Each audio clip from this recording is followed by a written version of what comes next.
Well, this is going to be an interesting session for everybody because we've been talking all about innovation, about new technology, about AI. But what's practical? What's really happening? Well, we have some great representation on this panel. We've got a large OTA, a large TMC, as well as a large hotel chain. So let's get into exactly what's real here. So if you can just briefly introduce yourself and talk a little bit about what you've done with whether it's AI or other emerging technologies over the last year. What's your focus? We'll begin with you, Ankit. Great, I'll start. Hi, I'm Ankit. I am the Chief Product Officer for MakeMyTrip. We are the largest OTA in India. So in the last 12 months, I think the most buzzing technology with us has been the AI. And we started with some practical applications around review summarization. We worked on post-sales experience. This has really helped in making it more efficient. And we are now also mixing with machine learning to just come up with better recommendation all across the funnel. So these are some of the things that we have done in the recent past. I think, but in the last 12 months, where I'm mostly proud of is that we have laid the foundation of building the future product using AI, which is more around that how can we absolute change and bring the discovery element also on the OTA, because OTAs are generally more seen for booking any travel product, and discovery of most of the experiences happen outside. I think this is where we feel that we can create a difference using AI and can bring people a lot more in advance on our platform, so that the AI not only helps them in booking on our platform, but also make sure that they discover destination, they discover where to stay, what is the right property, what is the right flight, and all that. I think we have laid that foundation, and we're building many agents within OTA to create for the future. So it's primarily a focus on discovery and kind of expanding the perspective. Yeah, because we feel that while everyone will work on that, on other pieces which I talked about, creating efficiency, but we want to see something really dramatically changing the next 2 to 3 years using AI. And this is where we believe that actually we can bring people away from social media, from Google, from other various channels where they discover. Because we being we are one of the few OTAs who are horizontal OTAs, and we have the right content from starting of the journey to the end of the journey, and we can create that difference. That's a good objective to remove that away from some of these other sources, but let's see how successful. Marilyn? Sure, so hello everyone. My name's Marilyn Markham. I work at American Express Global Business Travel, and this year I've had the privilege of leading our AI and automation strategy. It's been a really exciting and really busy journey. We set out with a few objectives. The first one was establishing a safe environment and practice for generative AI to be brought into the enterprise. The second thing was actually getting some proof of concept to production. So doing them, establishing which ones worked, which ones didn't, and actually taking the ones that worked to production. And the last one was actually bringing all the colleagues along. So we've spent a huge amount of time communicating, explaining, educating, making sure no one is left behind. It's definitely ongoing work, but it's really exciting to be able to have these conversations and demonstrate that generative AI can be, one, really useful to all of my colleagues, two, actually change how we do business and remove some of the pain points, and three, it can actually be safe. So those were the things I've been doing this year, and speaking to all of you. Great. Jeff? Yep, good morning, everybody. I'm Geoffrey Renaldo, and I lead the product practice for Marriott.com and the Marriott mobile app. Also welcome to the JW Desert Ridge. I think the team here has done an amazing job. It's been a great week, so thanks to the team here. Very similar to Ankit, I think when we look at at least the customer experience, kind of look at where are there opportunities for us to engage with customers in ways that we don't today. We very much look towards that discovery part of the journey, right? And I think we all have heard a lot and hear a lot about all the different places that customers go when they're thinking about a trip. They visit something like 10 different sites, 20 different sites, things like that. So I think we saw an opportunity that when you come to Marriott.com today, if you're not if you don't know the place, the date, and the rates, there's a lot of opportunity for, for the site to evolve and to sort of help fill that customer need. So it's kind of one of the first areas we thought we would focus. Earlier this year, I think it was about March of this year, we actually looked at the homes and villas experience as an opportunity for us to really bring something to market and use that as almost like our innovation sandbox, if you will. So we actually brought, sort of an AI-powered search experience to the market in March.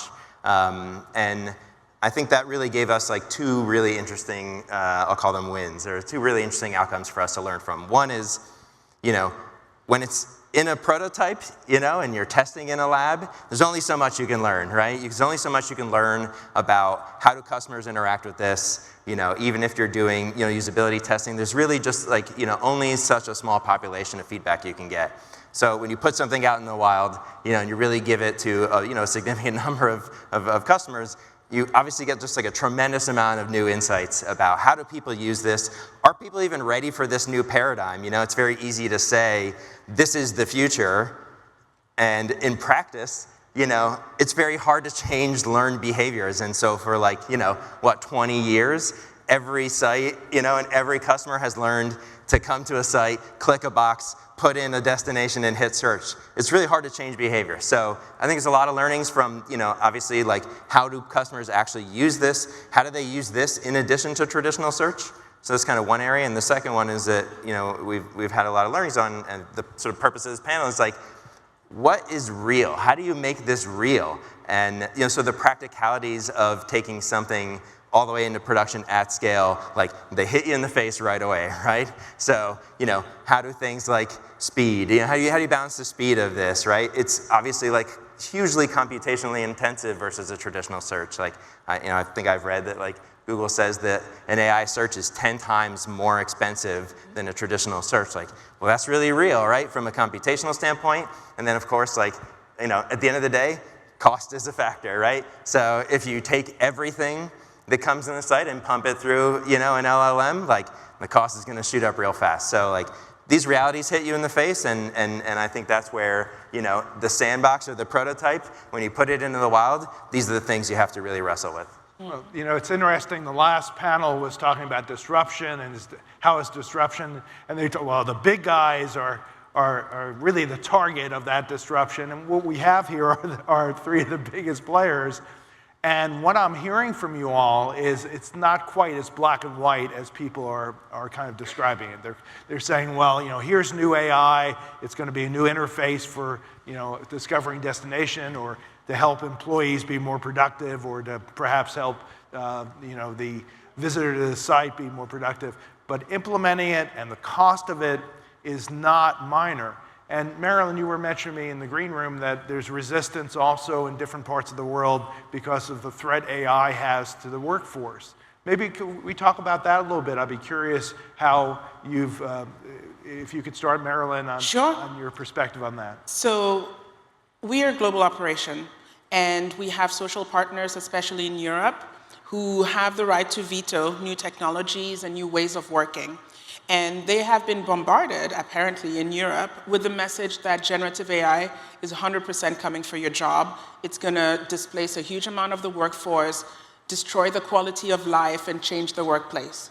So that's not the message, because that's not entirely true for right now. And I have been called on to speak with those social partners and explain to them what it is that, as a leadership team, we have decided to do with generative AI. And that is really a decision for all of us as leaders. It's a tool, right? You can decide to use it for good, for bad. It's just a tool. At this point, the tool talks a good talk, and it doesn't do a lot, but with AI agents, it's going to start actually doing things. And that's where we start talking about real displacement of work. At this point, we're not really looking to displace and replace our agents, because our quality of service and the service we offer, especially in difficult times, is actually carried by our agents. And it is the service that our customers value the most, because for everything else, they have an OBT, they don't need us. They can manage that. When they need help, they expect to speak to someone. And so we're not getting that person out of there. We want them to be there to help. But To be truthful, over the last, I would say 10 years, the industry has become more and more complex. The tools are more and more complex, then more and more of them. And so we've detracted our agents from helping and consulting by making them do all this, peddling under the water. And being able to introduce Gen AI tools helps them to get back to what they love, which is communicating the passion of travel, caring for stranded passengers, and doing the really complicated stuff that we have not found a way to automate. So at this point, it's more of a relief strategy for the operation that is under a lot of pressure and getting them back to what they love. And how are you facing the challenge of eliminating I jobs think because of AI? there has always been a talk of that it will come after certain sort of jobs. I think the way we have been able to present it to people internally is that it's a new way for us to work going forward, right? And that will only make us better, I think individually as well. I think everyone, if they adopt this technology, especially AI, I think will make them better with their work for the end consumer. And if you position it that way internally, I think it really works. And the idea is to do more with whatever we have, right? Because the ambitions are not limited to what we want to do in the next 6 months or 1 year. The ambition is how do we become better 5 years down the line. I think that positioning has really helped, whether it's developer where, we want them to use AI to produce more, or whether it's post-sales. I think, and there is a lot of areas where OTA uses, which is content generation, because we have to cater to the content of different kinds, right? And there we have, whether it's SEO content or, we are becoming intelligent, we are becoming better. And if you position that way, I think much easier to navigate through all such concerns. Yeah, I think, couldn't agree more, especially around the content side. You think about, the opportunity here is not in what doesn't happen. It's all of the new things that we haven't done or can't, have struggled to do. So something like content is a great example of, in order for us to build these great experiences, in order for us to really answer these complex questions, that we allow, our customers or our guests to ask, you need the underlying content to do that. And I think that's where, obviously one of the really big opportunities for us is how do you take this really complex product, the hotel, right? And how do you break it down, or how do you make sure that you have all the information you need to serve that question? So I feel, very much like, the question around jobs is really one of what are the things we're going to be able to do that we couldn't do before? Certainly that's where we are now, not in the sense of what are we taking away at this point? I agree with that. So the theme of this conference is kind of the new agents, and we had some discussions yesterday. I had a panel and some demos of these autonomous agents. And I think we probably would all agree it's a number of years away. It's starting to happen now. But when we look forward and we look at an environment where there is conceivably an agent that can go direct into a supplier's site, do you think that distribution itself will be altered by this technology? Or that, as was said in the last panel, that the big guys will remain big and in control? And actually the big guys, the speakers spoke about were the tech companies. But here within the travel business, we have some of the big guys here. What do you think as far as the opportunity or threat of these AI agents? I have an idea. So I'm sure you have. I would say for shop and book, which is very much self-service today, there is an opportunity for a new experience and to break free of the search box. But for that to happen, we need industry-wide to have really good databases that have very descriptive definitions of everything that's on offer. If you take hotel, for example, one thing for our meetings and events partners is that it's often hard to figure out what meeting rooms you have, where they are, and kind of what extra facilities outside of the rooms are available. It would be a wonderful thing to be able to just search verbose for those things, but that would require all the partners to really expose that level of information that is well-structured and easy to consume for the LLM. For, let's say, where we go from there is, I think there is opportunity to really transform the work of, I would say, meeting and events organizers. Travel agents, at least for us, don't really spend that much time shopping and booking. Their real job is rebooking, complex changes, coordinating really large groups, which are not the scenarios that we have seen today at this conference or even over the last week. So yes and no, in terms of really transforming everything from the ground up. Maybe we're still a few years from that. Well, you know, it's interesting. All the big LLM providers, Google and so forth, every time they introduce something, they use a travel example. Yeah. And so travel is a target here. How do you see the agents? I think they use travel because travel is a lot about conversations, right? And most of the conversations when you do a particular leisure travel, you always have conversations with your family, with your friends, with your coworkers. And in most of the other examples, it's about input and output. But travel is not just input and output. It takes a lot to get through the conversation and get a consumer to a certain endpoint. And that endpoint could be anything. That's why I think travel is being used as an example.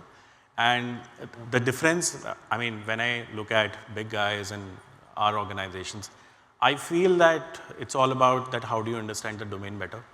I genuinely feel that we have, when I say we, I mean all of us in this room, we have a better opportunity to make a better agent or an experience for the end consumer than the big guys, because for them it's going to be one of the things, and they will try to still monetize and capitalize it in the way it suits them, but probably we will capitalize and monetize it in the way it suits the consumer, right?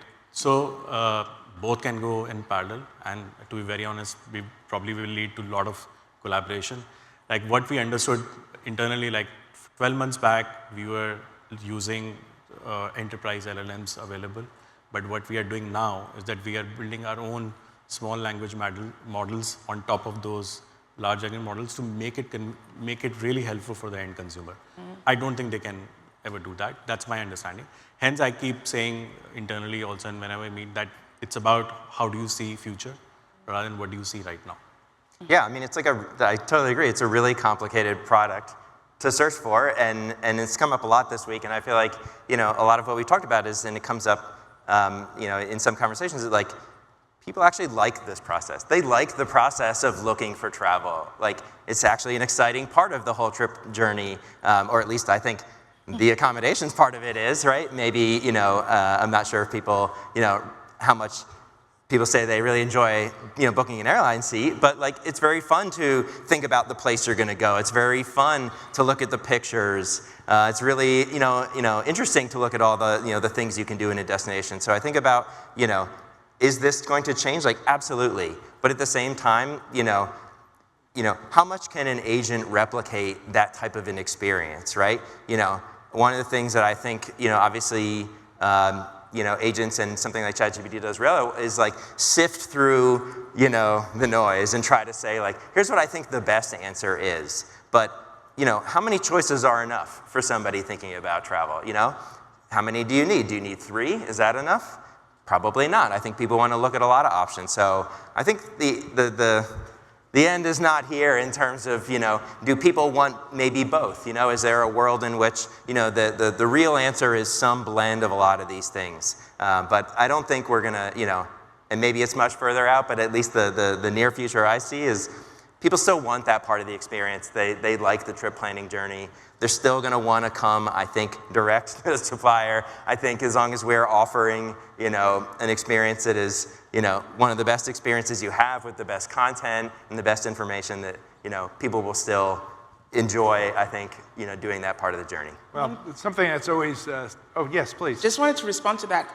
I think that Gen AI could help make the shopping experience more fun by being multimodal.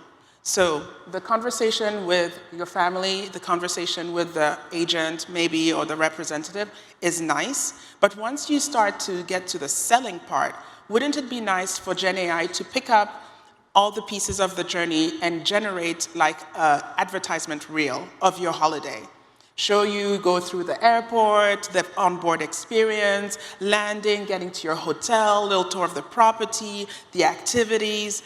Generative AI does a really great job generating movies, and storylines. So that, I think, would be a really nice addition. We're not removing anyone, we're adding and enriching that experience.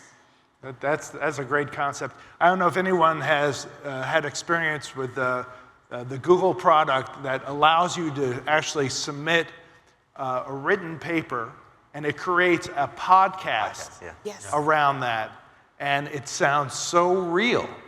You know, it sounds like real people. So the idea of creating some type of generative AI based on the trip that you're going to experience, that sounds like a great idea. So let's shift, not to be negative, but to be realistic. There are big companies, you have a lot of traditional processes and so forth. What have been some of the major obstacles that you've faced relative to implementing, whether it's AI or any other emerging technology? Yeah, I'll start. So I think last year, the biggest challenge was the cost itself. I think it was an expensive proposition. But I think with this year and whatever we are using now, I think it is becoming a lot more affordable.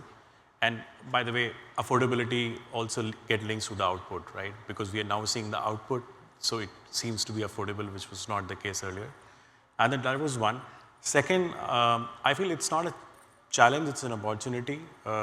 Most of the enterprise LLMs are not catered to what we would want to enable. So I think internally we need to build a lot of talent just to make sure that we are able to capitalize what exists outside, and we are able to build on top of it to create the right outcome. So that's an opportunity, not just a challenge. And lastly, I would say that it's not a challenge, but as an organization, you have to accept it all across.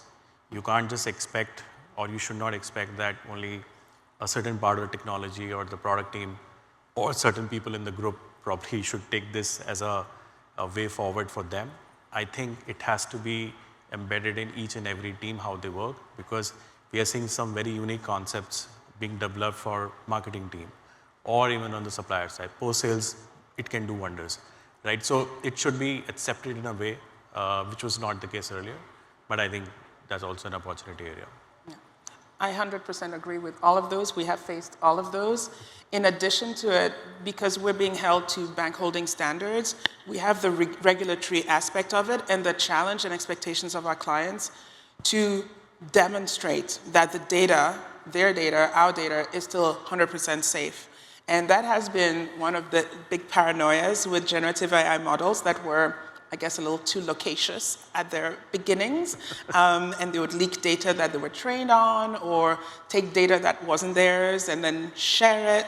So I think at the enterprise level, the biggest thing was selecting a partner that we could trust with our data, selecting a way of deploying those large language models in a way that it was still within our enterprise security boundaries, and then doing the paperwork, writing the guidelines, figuring out how this shows up in contract work with suppliers, figuring out right now is more having the conversations with our clients who are putting language in their contracts, limiting what they expect us to do with LLMs, and realizing that actually they don't have the full education and the language is overly limiting, which prevents us from evolving the service for their benefit, and having those conversations is really trying right now. I can imagine. I think governance is a piece that people are not really addressing. No, it's not the fun part. Yeah. You know, the fun part is the cool evolution. All this is absolutely mandatory and necessary, but it's not fun. Yeah, I think that's exactly right. You know, there's a lot of enthusiasm for this right out of the gate, and everybody wanted to jump in, which is great. But you got to make sure, you know, like you said, the fundamentals are there. Are we, you know, making sure that data security is covered and privacy, all of the foundational things. I guess I'll say in addition to that, you know, my mind as a product guy goes to, like, you know, I don't know if it's a challenge, but like almost like a reminder that, like, at the end of the day, we've got to make sure that what we do is really solving a customer need and a customer problem, right? So it's like, we're not out there with a hammer looking for a nail, right? Like, it's got to be meeting a customer need, and it's got to be one that we can meet, you know, like we talked about, like at scale and at the cost that makes sense, right? Like, you know, so there's I think you know, in some ways it's very exciting. In some ways it goes back to just like the fundamentals. Make sure the things that we're doing are really addressing a good need, and then, you know, we talked a little bit about this before, like, scaling up to large volumes of traffic and large volumes of visitors, like, has its own set of challenges. And we've had to figure out ways to try to almost like triage what we do, right? Like, when does it make sense to use a large language model? When does it make sense to incur that cost? Are we sure there isn't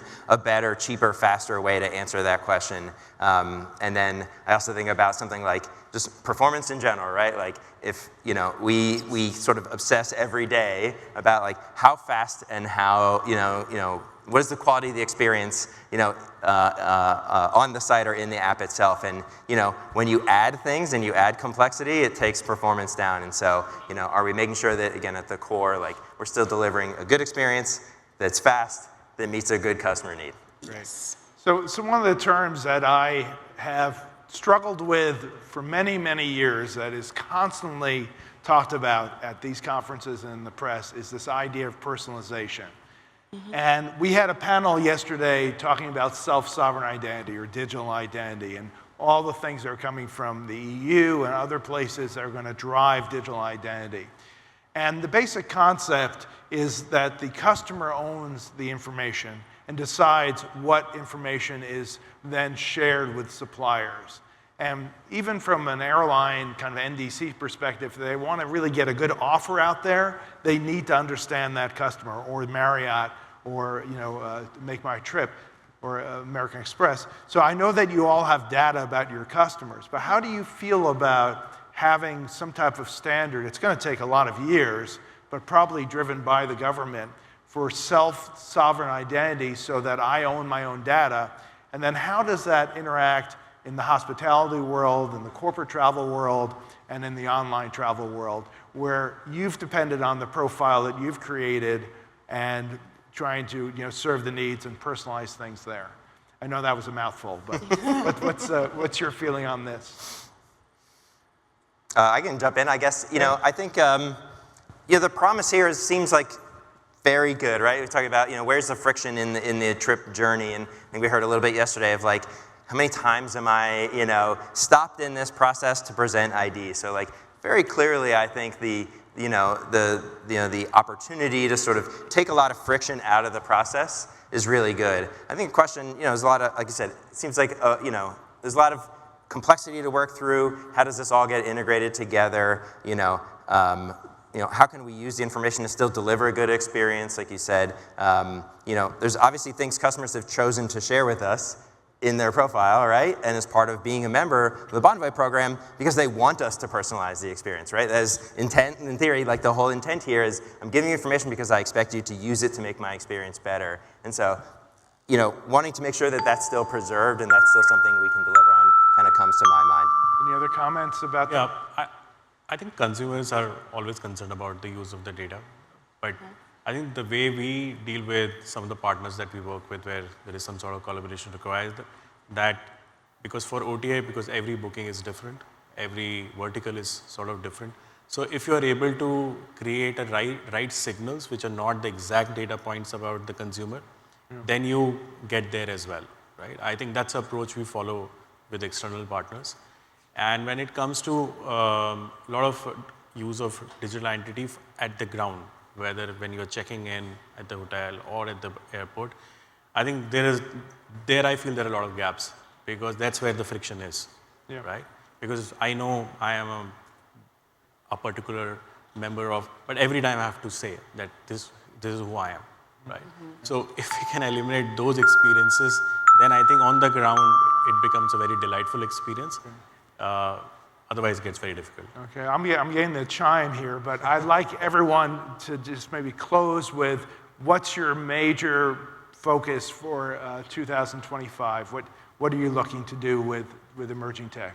Yeah, so as I said in the beginning, we have laid the groundwork for the future, and that's something we probably are doing right now. In the next couple of years, not just 25, 26, we want to just bridge the gap of discovery which happens outside the OTA platform and the booking which happens inside the OTA platform, and merge it and create an experience which is a lot more end-to-end, right?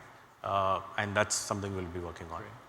Marilyn? For us, it's going to be internal adoption of generative AI in many different teams, and a focus on the transformation of our customer experience. And just briefly? Yeah, just I think similar. It's just I think the opportunity here is to take a much more rich set of signals from the customer about what they're looking for and get them to the right product much more quickly, much faster. Right product, right time, right offer. Yeah. Thank you very much, panel, and thank you all for your attention today.